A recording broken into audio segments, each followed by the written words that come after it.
Hello YouTube viewers. Today I'm working on my 1999 Citroen Saxo. This has given me a lot of grief on the other side. This side is becoming easier because I now know what I'm doing. A lot of you don't know how to do this because there are certain brakes that are different. But this is one for a rear brake drum and shoe inspection and removal and refitting. Now, as you can see, I've already taken off the brake shoes and everything, as you can see there. Very lovely indeed, aren't they? Not. These are completely shattered. The drum looks good, but that's only because of a paint job. It was a lot bad, but it's now becoming extraordinarily good.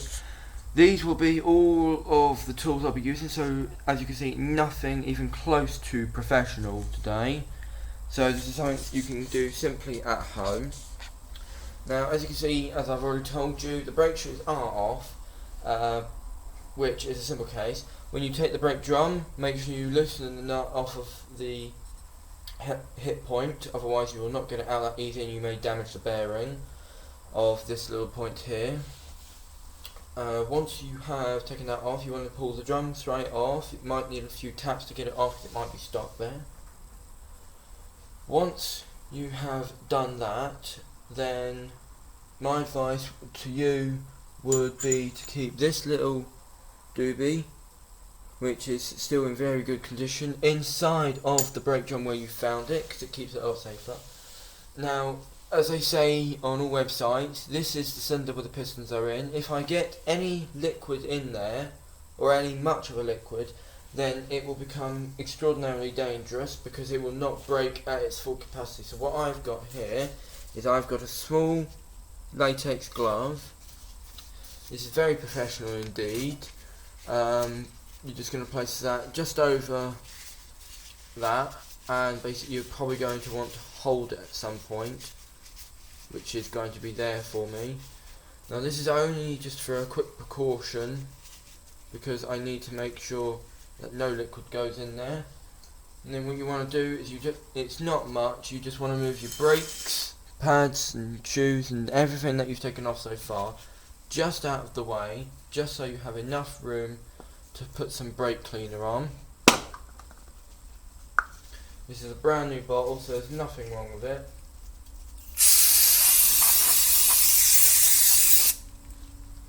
Now, as you can see, all that dirt is now coming off quite nicely. I can now release that, and I may use that later. Now that I've got most of that clean, what I can do now is I can, in fact, let it dry off for a minute or two, or I can get a sock and get most of it, but that will come later, really. That's just before I put some stuff on it.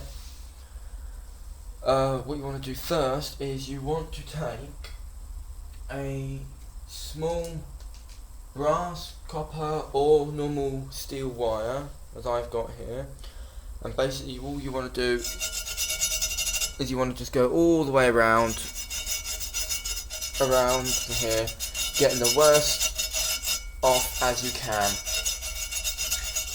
Now these brakes, back plates and brake drums are still in really good condition, considering that this car has only done 30,000 miles. Some are a lot worse, I can gather that, but it will take time. The cylinder point here, you have to be very careful, but you can get most, or if not all, of the dirt that you can off without hitting the rubber. Underneath, side, top. As you can see here, this is not the best tool to be using, really. I'm supposed to be using something a bit more professional, but this did it the last time. And basically you just want to go in and do that everywhere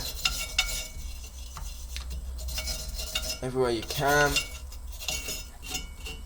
As you can see, there is not actually that much on the inside. Now that I've got that done, and I have done it to a certain extent, because these are going to build up quite a bit, what I'm going to do is I'm going to take quite a fine piece of sandpaper here, and I'm going to do the exact same, and I'm going to just go all the way around the top, all the way in the bottom, as far in as I can, and that gets rid of any build up of rust or impurities that are there.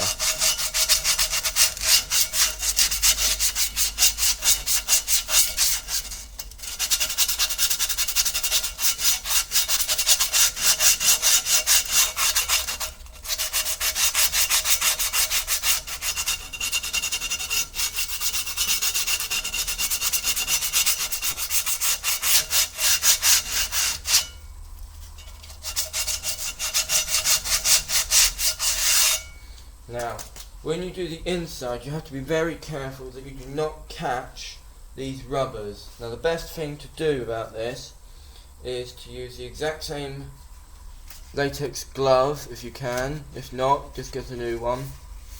And just while you're doing the top, very carefully get rid of any impurities around.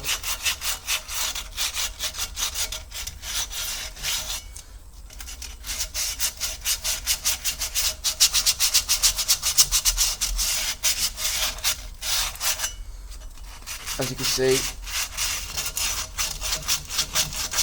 there's not much impurity on this one,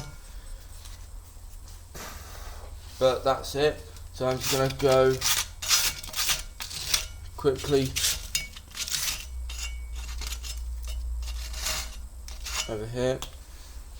Now this time, when you put this brake cleaner on, you want to use just a small old sock if you can. You want to turn it inside out first, because the first one will get rid of all of that crud. And you just want to really spray paint. You want to spray a little bit onto the sock, just so it's damp, as you can see. Basically, you just want to go around and just take off as much dirt as you can. You will sometimes think you might have to do this again at a later date. That is preposterous, because once you have done all of this the first time, it is really simple. As you can see, I've gone round the outside. That is now completely clean. Now what I do now is I go to the inside and make it the right way out, as you can see, and I do the exact same again, but this time I go to the inside instead. So just get it in there, use it to get any of the crap out.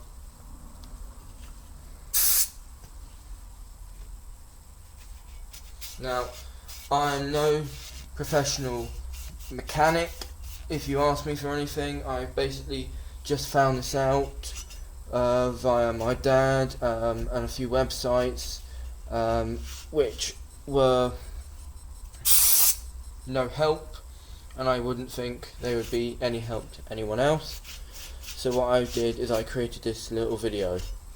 Now, as you can see, I am doing this cleaning everywhere, because there is always going to be a build-up of dirt and grime absolutely everywhere. So the best thing to do is literally waste a whole can sometimes. I'm not going to do that because I haven't really got the money, as this is literally a show you how to do it method without much money, if you want to save yourself a bit of money as well. So the piston, like I said before, you just want to get the sock, spray a little bit on it because you don't want it to go too crazy, and you just want to get in there as much as you can. Now with that same sock, if you have got a clean bit, use it.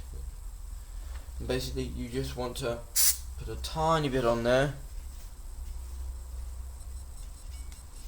and just clean up these rubbers, because these will probably be filthy now. It also gets rid of any muck that is laying around there. Now, as you can see, I have got my back plate here, nice and ready. If you have a feel, you can feel if this is alright, which mine is, amazingly. Now with that same sock you were using, because this should still have quite a bit of brake cleaner, spray a bit more on it, and just get this bearing nice and clean. Get it all the way into these files points, and you just want to make this as clean as you can.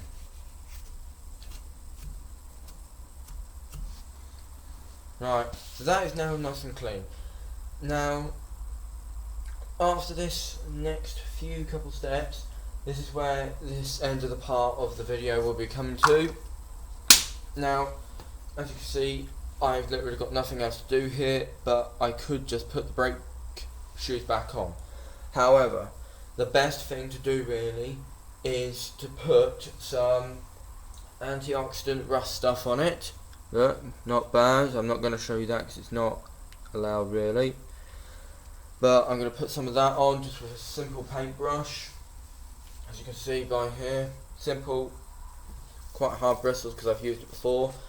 And basically I'm just going to take the brake top off and I'm just going to squirt a little bit into there. Make sure you don't get it over you or your clothes because it will not come out easily, I'm afraid. So if you get it on yourself, if you want it to dry, fine, and then clean it, up to you.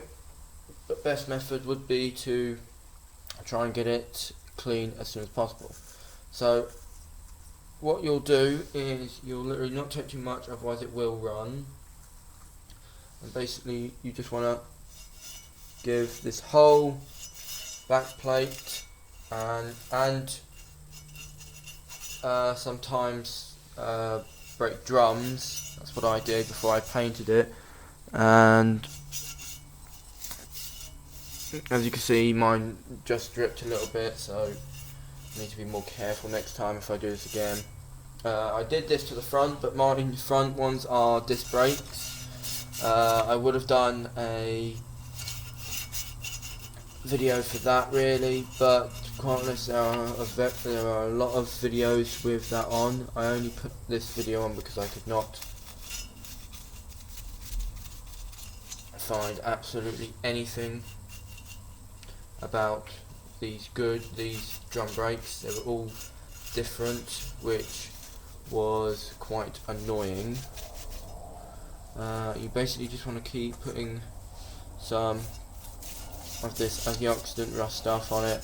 You just want to keep going until basically the whole thing has either gone bluey white like this, or has gone to a black formation, which will start later on when you watch my second part of the video.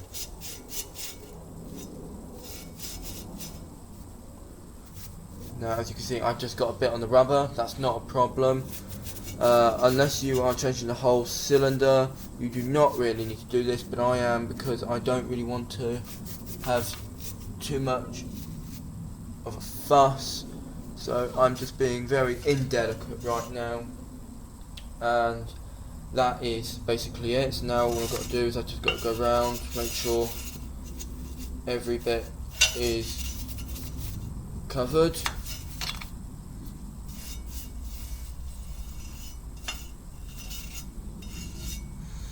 Now for this antioxidant, I don't know how long it really takes to go off, but I would leave it for maybe a couple of hours. That gives it time to adhesive to any rust and cause that to go. So as you can see, in a matter of maybe 15 minutes, I have been able to take the drum off. I've been able to take these shoes off, which are shattered. I've been able to take these springs off that hold them onto the back plate and keep them nice and tidy. I've been able to give it a quick de-rust. I've been able to clean it, and I've now put some anti-rust stuff on it. Like I said, I have not got any of the correct tools, but in the next part of this video, which should be somewhere really close, it will show you how to put everything back on, what the tightness should really be, and how you would get the drum to fit if it does not go on. If it does not go on for me, then check some websites, but I will hopefully show you within the next video. I'll see you later. Bye.